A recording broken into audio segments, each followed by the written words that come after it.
경남 남해군 남면 홍련리 출신으로 진주 고보를 졸업하시고 1942년 4월 7일 오늘이 일본 오사카 외국어대학교 전신인 오사카 외사전문학교 영어학과에 입학하여 학업 성적이 줄곧 1등을 하여 1944년 9월에 수석으로 졸업하니 일본 학도 특별지원병에 강제로 징집되어 치바현 마스도 공병 예비사관학교 수료 후에 공병 소위 임관 후에 제주도에서 근무 요새 구축 중 해방이 되자 귀향하여 1945년 10월 부산이 우파 사설 군인 단체인 군관학교가 발족하자 교관이 되었으며 부산 국방경비대 제5연대 창설 시 사병으로 1946년 1월 29일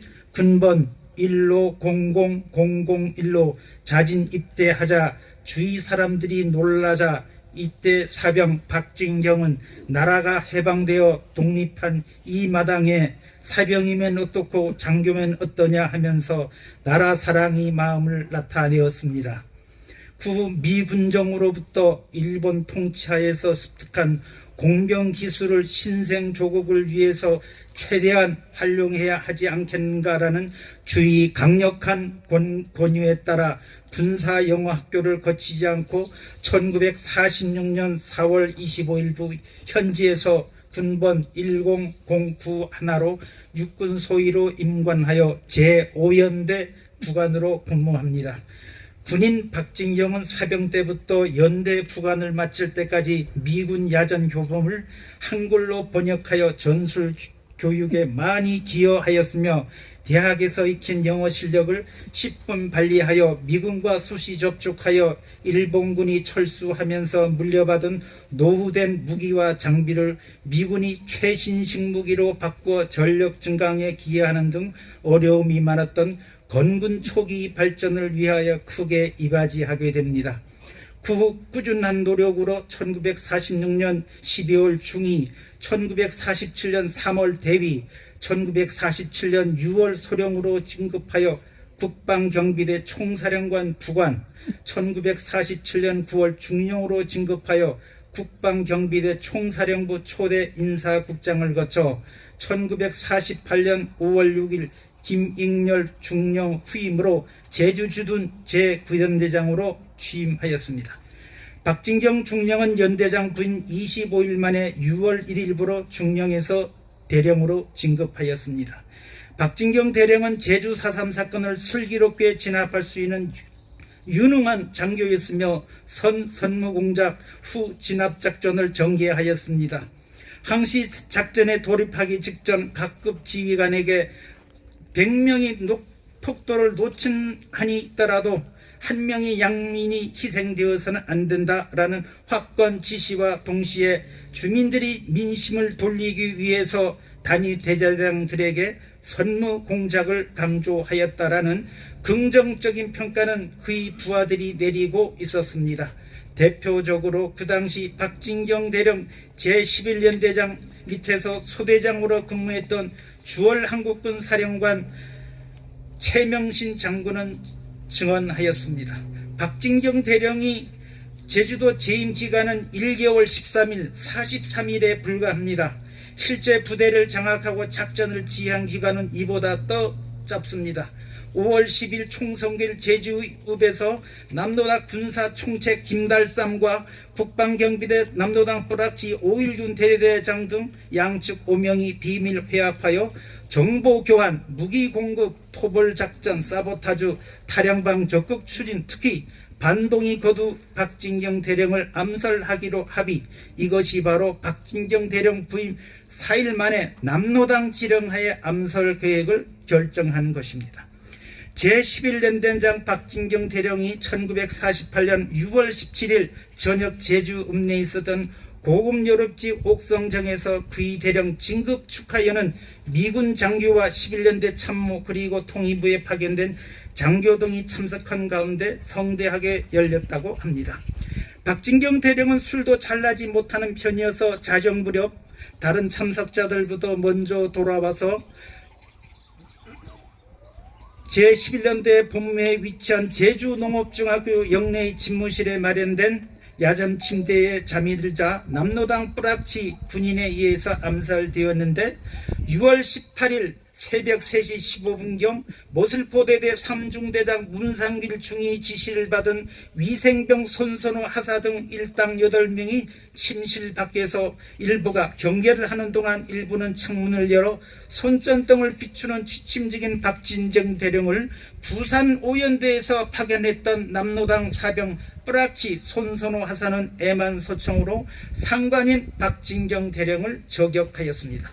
잠시 후 위생병이 달라와 울면서 시체를 씻어내는데 애무한 총탄이 심장과 두개골을 정확히 관통하였습니다.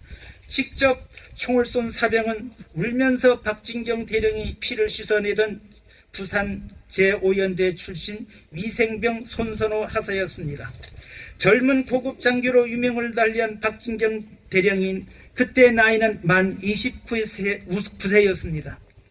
박진경 대령이 암살 사건을 주도한 이는 남로당 장교 뿌락치였던 모슬포대대 제3중대장인 문상길 중위였고 암살 연루자들은 문상길 중위를 비롯해 손선호 하사, 백용용 하사, 양회찬 2등 상사, 이정호 하사, 신성우 하사, 강성규 하사, 황주복 하사, 김정도 하사 등 모두 9명이었고 관련자 중 이정우는 수사망이 좁혀오자 애만소총을 소지하고 남로당 반란군충에 합류했습니다. 1948년 8월 10일자 국제신문, 현대일보, 남조선민보, 한성일보, 대한밀보, 세한신보, 특히 전라도 광주 호남신문 등에서도 박진경 대령 암살은 김달삼이 지령이라고 검찰관 기소문 내용을 보도하고 있었습니다. 문상일, 신성우, 손선호, 백용 등 3명은 8월 14일 열린 고등군법재판에서 사형을 언도했으며 양회찬에게는 일제히 급료 몰수와 무기징역을, 강승규에는 5년 징역을, 황주먹, 김성도 하사에게는 증거 불충분으로 무죄 선고를, 9월 23일 사형 집행 직전 신상우, 백용 특사위에서 무기형으로 감형되었고 문상길 중위와 손선호 하사는 9월 23일 경기도 수색이 한 기술에서 총살령이 집행되었습니다. 최근에 제11연대장 고 박진경 대령 추도비를 훼손하고 철창 감옥을 설치하는 등 제주 좌파들에 의해 박진경 대령의 명예가 추락되는 일이 발생하고 있었으며 심지어 대한민국 정체성이 흔들리게 한 일이 또한 있었습니다. 제주 4.3 기념사업회 주관으로 2022년 11월 경기도 고양시 망월산 인근에서 박진 대령을 암살한 문상길 진호와 손선호 하사에 대한 진원죄가 있었고 작년 9월 21일에는 전주 형무소토에서 뿌락치 양회천 2등 상사 진론죄를 한 것을 보면 아직도 제주 4.3 사건은 종료가 아니라 지금도 진행형입니다. 숙군이 시추는 제주 4.3사건 당시 제11연대장 박진경 대령이 암살되면서 암살범 문상길 중1당을 체포하는 사건으로 볼 수 있습니다.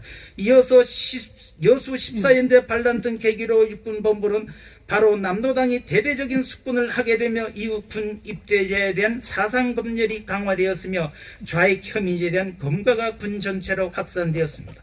비록 고 박진경 대령님은 젊은 나이에 돌아가셨지만 숙군이 결과 국군은 정치적으로 균일한 성격을 가지게 되었으며 숙군은 국군 내의 좌익 세력을 제거할 수 있었으며 그 결과 6.25 한국전쟁 시기 국군은 전쟁 초기 부진함에도 불구하고 내부로부터 와해되는 것을 방지할 수 있었습니다. 이것으로 보아 박진경 대령님의 죽음은 헛되지 아니함을 볼 수 있습니다. 장례식은 1948년 6월 22일 우리나라 육군 최초 육군장 제1호로 남산공원 광장에서 엄숙히 거행되었고 1950년 12월 30일 6.25 한국전쟁 때 나라에서는 을지 무공홍장을 수여했습니다. 제주도에서는 1952년 11월 7일 제주도민과 풍경원어의 주관으로 제주 4.3 폭동 사건을 단시간에 평정한 제11연대장 고 박진경 대령이 빛나는 공헌을 기리기 위해 추도비를 현재 전농로에 있는 제주농업중학교 터 제11연대 본부가 있던 곳이 제주방송국들에 세워졌습니다. 이상으로 제11연대장 고 박진경 대령이 양력 보고를 마치겠습니다. 감사합니다.